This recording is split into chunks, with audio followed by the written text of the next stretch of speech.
नई सृष्टि के इस कार्यक्रम में सभी दर्शकों का फिर से स्वागत करते हुए हम लोग अनॉइंटिंग फॉर रिवाइवल के फोर्थ सीरीज के अगले भाग में परमेश्वर के वचन से ये अध्ययन कर रहे हैं कि किस प्रकार से प्रभु यीशु मसीह ने एक नई वाचा को स्टैब्लिश किया और ये वाचा प्रभु यीशु मसीह ने अपने लहू के द्वारा सील कर दिया। इसमें कोई बदलाव नहीं हो सकता और जो भी वाचा में लिखा है या जो एग्रीमेंट में लिखा है वो हमें परमेश्वर के वचन में देखने को मिलता है। पिछले भाग में हम लोग ने ये देखा था कि जब परमेश्वर एक पाप में मनुष्य को जो यीशु मसीह के क्रूस पर विश्वास करता है तो उसे एक नया जन्म दे करके उसके प्राण को बचा लेता है और उसकी आत्मा का उद्धार या मोक्ष करता है। ये सारे कामों को करने वाला परमेश्वर है। कोई भी मनुष्य अपने उद्धार को स्वयं नहीं पा सकता।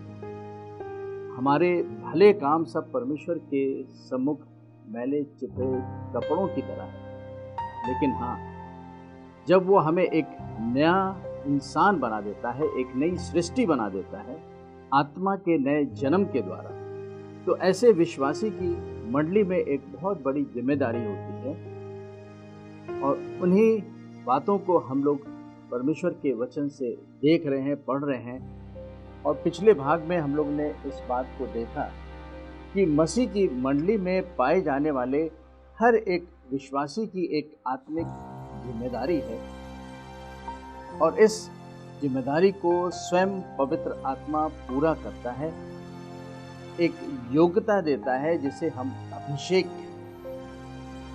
तो अभिषेक परमेश्वर की आत्मा के द्वारा एक विश्वासी को किसी काम को करने की एक योग्यता होती है जो एक व्यक्ति विशेष स्वयं अपनी सामर्थ्य से नहीं कर सकता। और यही पवित्र आत्मा का वो अभिषेक है या अनॉइंटिंग है जो मंडली में पाए जाने वाले विश्वासियों को एक प्रचारक और एक शिक्षक के रूप में अपॉइंट करता है।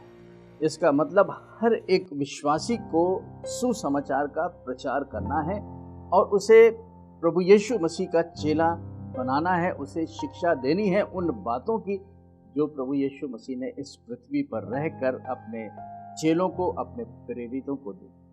और इसके आगे का जो क्रम है उसमें हम ये देखते हैं कि हर एक विश्वासी को परमेश्वर ने एक याजक करके बनाया है। तो आज हम लोग इस प्रीस्टहुड के बारे में बात करेंगे और परमेश्वर के वचन से देखेंगे कि यदि हम आज मंडली में अपने आप को विश्वासी कहते हैं तो परमेश्वर का आत्मा आज अपने इस वचन के द्वारा हमसे और आपसे क्या बातचीत करना चाहता है। पुराने व्यवस्था में जो 3 प्रकार की सेवकाइयाँ ठहराई गई थी, जिसे हम लोग एक याजक, एक राजा और एक प्रॉफिट के नाम से जानते थे और इनका अध्ययन भी किया। लेकिन आज के इस नए डिस्पेंसेशन में, एक नई व्यवस्था में जो परमेश्वर ने यीशु मसीह के द्वारा ठहराई है, उसमें हर एक विश्वासी एक याजक ठहराया गया है, क्योंकि स्वयं प्रभु यीशु मसीह ने जब इस पृथ्वी पर 5-fold मिनिस्ट्री को पूरा किया और इसके बाद जब प्रभु यीशु मसीह इस पृथ्वी पर से स्वर्ग में उठाए गए, उनका राज्य अभिषेक हुआ, तो वहाँ वो एक नई सेवा में लगे हुए हैं जिस सेवा को कहते हैं महायाजकीय सेवा, हाई प्रीस्टली मिनिस्ट्री। तो जो कुछ भी इस पृथ्वी पर परमेश्वर ने प्रभु यीशु मसीह के द्वारा किया है वो सब मानव जाति के लिए किया और जो सबसे बड़ा काम किया है कि उसने उद्धार देने के बाद प्रभु यीशु मसीह की इस मंडली को, प्रभु यीशु मसीह की इस देह को इस पृथ्वी पर इस्टेब्लिश कर दिया, जिसे हम लोग कलीसिया कहते हैं। और जो भी संसार से प्रभु यीशु मसीह पर विश्वास करता है, परमेश्वर उसको मंडली के अंदर एक याजक बनाता है कि वो उस महायाजक के साथ जो स्वर्ग में बैठा हुआ है, उस महायाजक के साथ हम परमेश्वर के सम्मुख उपस्थित हो सके। तो अब मंडली के लिए जो एक नई वाचा मिली है वो और भी उत्तम वाचा है, जो पुरानी व्यवस्था में जो भी बेहतर प्रतिज्ञाएं थीं, लेकिन वचन ये बताता है इब्रानियों की पत्री 8 के 6वें अध्याय में कि अब यीशु मसीह में हम और भी उत्तम प्रतिज्ञाओं के वारिस हो चुके हैं। ये सब परमेश्वर अपने अनुग्रह के द्वारा कर रहा है। पौलुस गलतियों की पत्री 3 अध्याय के 29 पद में कहते हैं कि जब हम मसीह में हैं तो हम अब्राहम के वंश के हैं। इसका मतलब है कि हम उनकी प्रतिज्ञाओं के वारिस हो गए। जो भी प्रतिज्ञाएं पुरानी व्यवस्था में दी गई थी उसके तो हम लोग भागी हैं ही, लेकिन यीशु मसीह के द्वारा हम लोग और भी उत्तम प्रतिज्ञाओं के वारिस हो चुके हैं। बहुत सी प्रतिज्ञाएं हैं, लेकिन उसमें से जो सबसे बड़ी प्रतिज्ञा ये है कि हम प्रभु यीशु मसीह में सेंटिफाई किए जाते हैं। We are blood washed. उसका लहू केवल हमारे पापों को ढांकता ही नहीं, लेकिन यीशु का लहू हमें पूरी तरीके से साफ कर देता है, एक नया जन्म देता। वो हमारे पुराने पापों का हिसाब ही नहीं रखता, वो खत्म हो जाता है। जिस प्रकार से कंप्यूटर से एक फाइल पूरी तरीके से इरेज हो जाती है, उसी प्रकार से प्रभु यीशु मसीह का लहू किसी भी व्यक्ति पर जो यीशु मसीह पर विश्वास करता है, उसकी आत्मा से उस पाप और पाप के स्वभाव को खत्म कर देता है, हमेशा के लिए खत्म, और ना ही वो उसे याद रखता है। This is the better covenant that we are blood washed. और इसे हम लोग परमेश्वर के वचन में देखते हैं कि किस प्रकार से परमेश्वर ने प्रभु यीशु मसीह के द्वारा हमें एक प्रीस्टली या एक याजकीय सेवा को इस पृथ्वी पर दिया है, और इसके लिए उसने अपनी पवित्र आत्मा भी दिया है, और वही आत्मा जो है हमें अभिषेक देता है कि हम लोग इस याजकीय सेवा को पूरा कर सकें। तो इसके लिए हम लोग प्रकाशित वाक्य और उसके पहले अध्याय में जाकर के देखेंगे, जहाँ पर यूहन्ना ने ये बताया है कि किस प्रकार से परमेश्वर ने हमें और आपको प्रभु यीशु मसीह में एक याजकीय सेवा दे दी है, जिसके लिए वो अपना अभिषेक भी दे रहा है। और यहाँ इस प्रकार लिखा हुआ है 5वें पद में, और यीशु मसीह की ओर से जो विश्वास योग साक्षी और मरे हुओं में से जी उठने वालों में पहलौठा और पृथ्वी के राजाओं का हाकिम है, तुम्हें अनुग्रह और शांति मिलती रहे, जो हमसे प्रेम रखता है, जिसने अपने लहू के द्वारा हमें पापों से छुड़ा लिया है। हम लोग विश्वासियों के जीवन में याजक की सेवा के बारे में अभिषेक का अध्ययन कर रहे हैं, और इसके फाउंडेशन को समझने के लिए हमें ये जानना है कि विश्वासी के पाप पूरे तरीके से धुल जाता है यीशु मसीह के लहू के द्वारा। परमेश्वर का काम कोई भी अधूरा नहीं है। प्रभु यीशु मसीह में परमेश्वर पिता ने पूरे तरीके से एक पापी को निष्पाप, निष्कलंक, निर्दोष बना करके अपने सम्मुख उपस्थित किया है।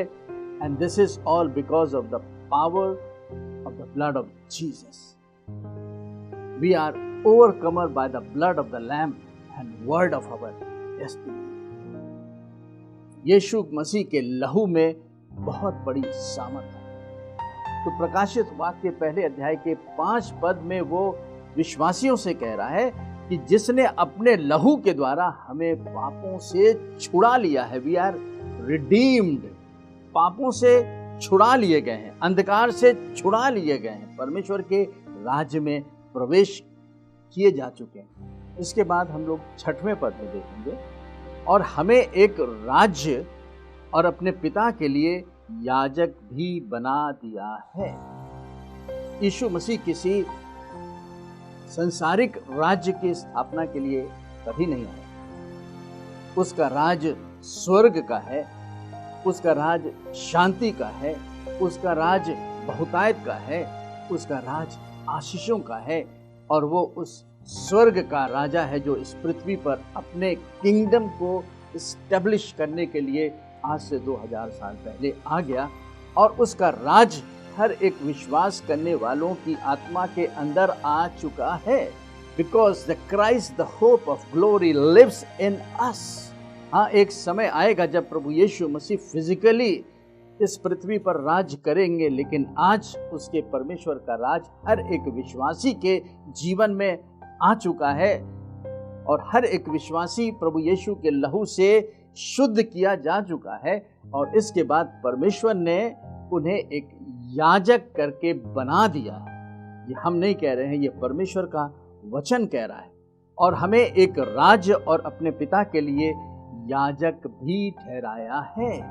तो हर एक विश्वासी इस पृथ्वी पर जब तक वो रहता है वो एक प्रीस्ट है, एक याजक है।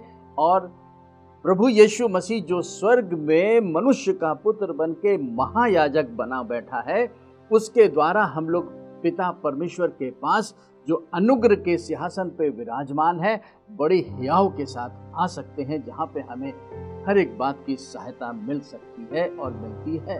इंग्लिश के एम्प्लीफाइड वर्जन में देखेंगे, and formed us into a kingdom, a royal race, एक नई जाति बना दिया।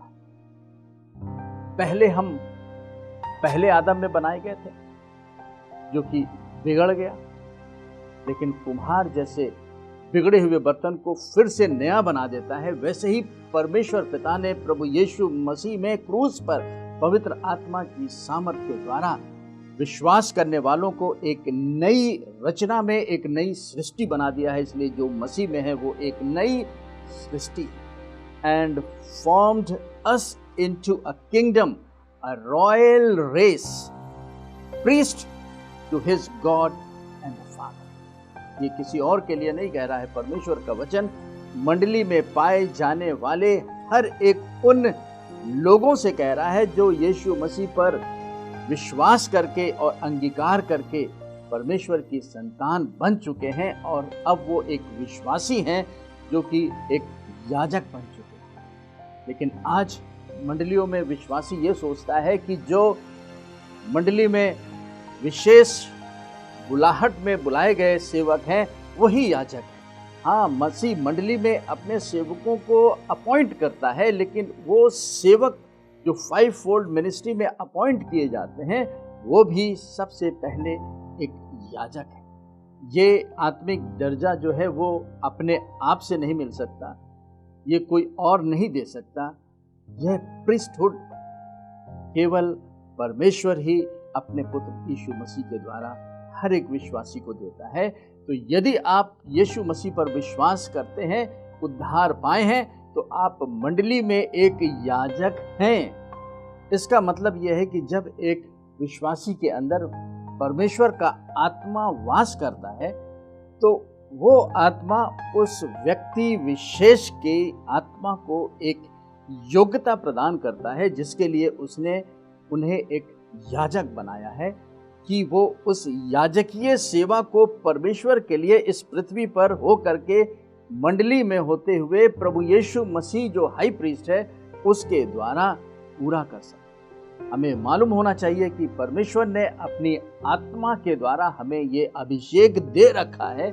इस अभिषेक का इस्तेमाल करना है। एक विश्वासी को पवित्र आत्मा केवल एक प्रचार करने और शिक्षा देने के लिए ही अभिषेक नहीं दिया है, लेकिन उन्हें मंडली में परमेश्वर ने एक याजकीय सेवा करने के लिए एक याजकीय अभिषेक भी दिया है कि वो परमेश्वर के सम्मुख उपस्थित हो करके उससे उन कामों को कर सके जो पुरानी व्यवस्था में याजक लोग उस टैबरनेकल में किया करते थे। इस याजकीय अभिषेक को और भी समझने के लिए हमें पहले पत्रस उसके 2 अध्याय के 2 पदों को और भी देखना होगा, जहां उसे हम लोग 5वें पद में देखेंगे।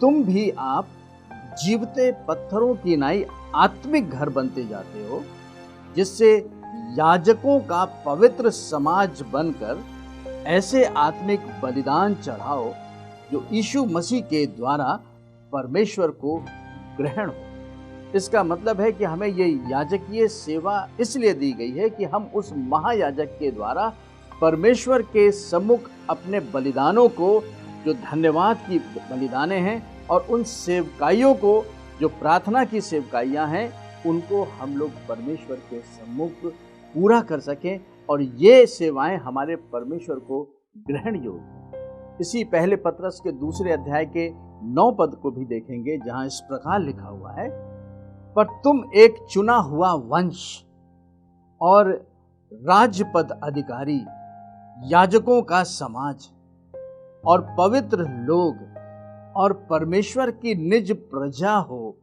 इसलिए कि जिसने तुम्हें अंधकार में से अपनी अद्भुत ज्योति में बुलाया है, उसके गुण प्रकट करो।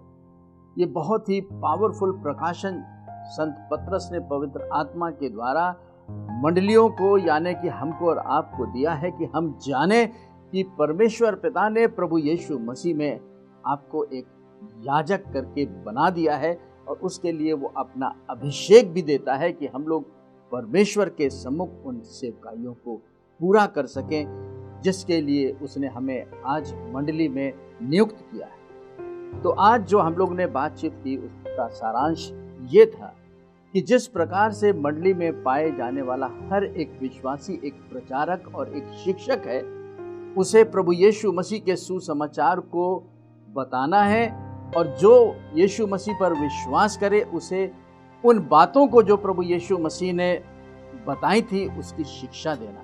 और इसी के साथ परमेश्वर ने मंडली में हर एक विश्वासियों के लिए एक स्थान दिया है, जो याजकीय सेवा का स्थान है, और इस याजकीय सेवा में हर एक विश्वासी को परमेश्वर के सम्मुख अपने उन बलिदानों को, उन सेवकाइयों को प्रभु यीशु मसीह जो महायाजक है उसके द्वारा अर्पित करना है।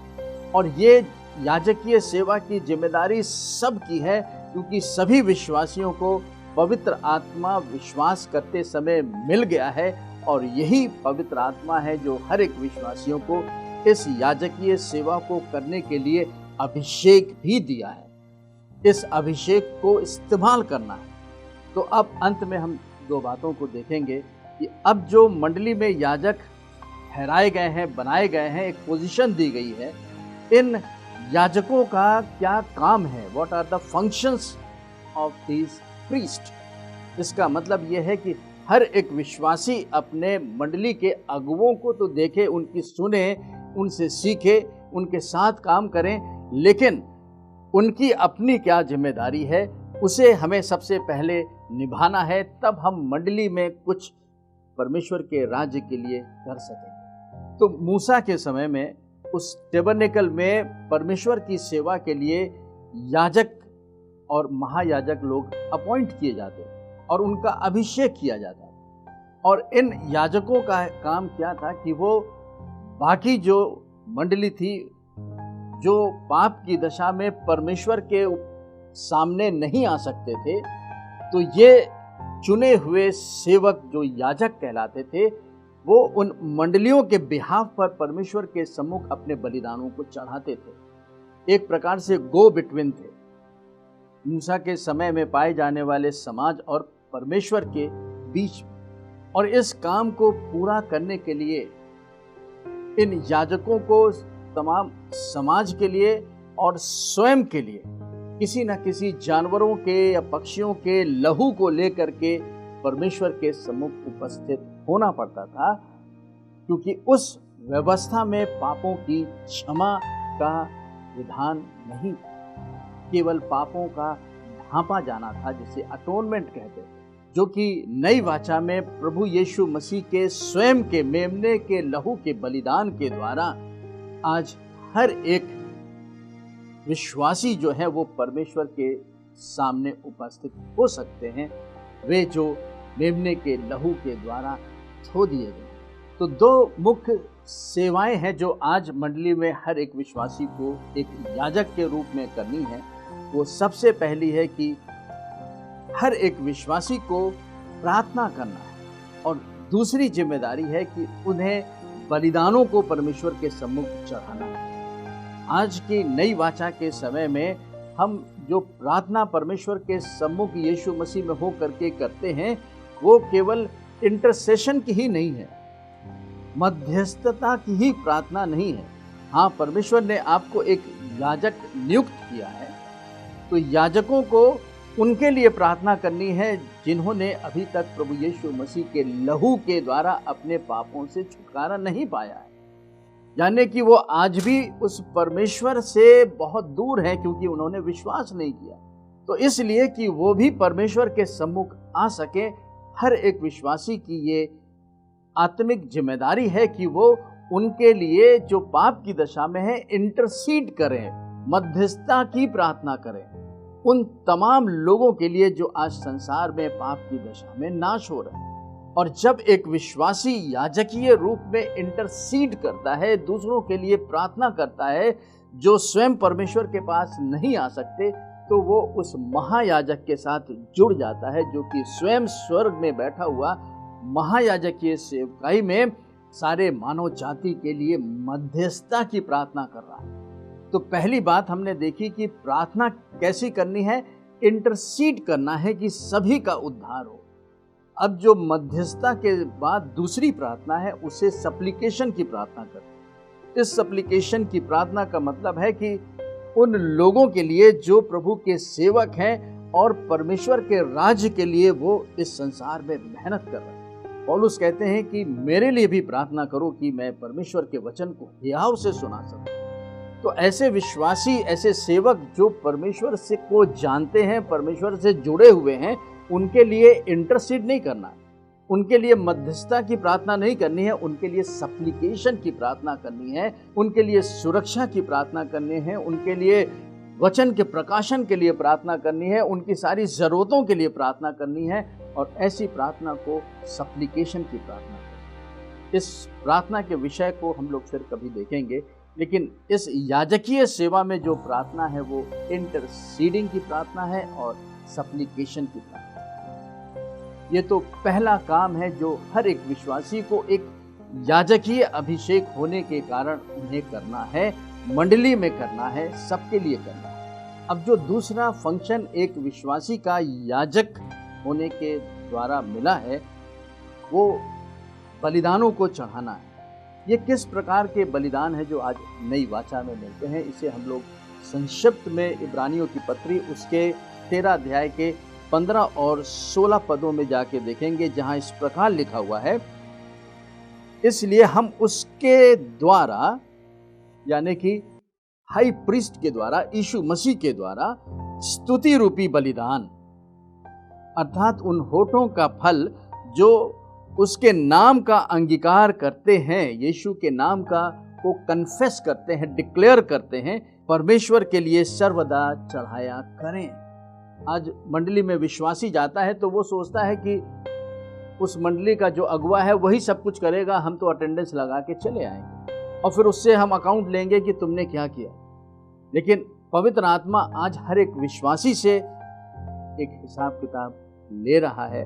वचन के द्वारा वो कहता है कि हर एक को अपने स्तुति रूपी बलिदान, अर्थात उन होठों का फल जो यीशु के नाम का अंगीकार करते हैं, परमेश्वर के लिए Sunday, Monday, good Friday, Easter, Christmas पे ही नहीं, लेकिन सर्वदा चढ़ाया करें। और फिर 16 पद में लिखा हुआ है, पर भलाई करना और उदारता ना भूलो, क्योंकि परमेश्वर ऐसे बलिदानों से प्रसन्न होता है। Today church must learn to give. हमें प्रभु चाहता है कि देने वाले बने। इस विषय की हम लोग ने बहुत डिटेल स्टडी किया है प्रॉस्पेरिटी, गॉस्पेल ऑफ प्रॉस्पेरिटी में। आप इसे नई सृष्टि यूट्यूब चैनल में जाकर के देख सकते हैं कि आज परमेश्वर मंडली के लिए क्या चाहता है। वो किसी भी प्रकार की आशीषों से उन्हें वंचित नहीं रहने देगा। आज मंडली जो है वो संसार का एक प्रतिबिंब है। यदि आज मंडली में बुराइयों का स्तर बढ़ रहा है, संसार की सांसारिकता अगर मंडली में आ रही है, तो इसकी जिम्मेदारी संसार नहीं है, इसकी जिम्मेदारी मंडली के हर एक विश्वासियों की है, हमारी और आपकी।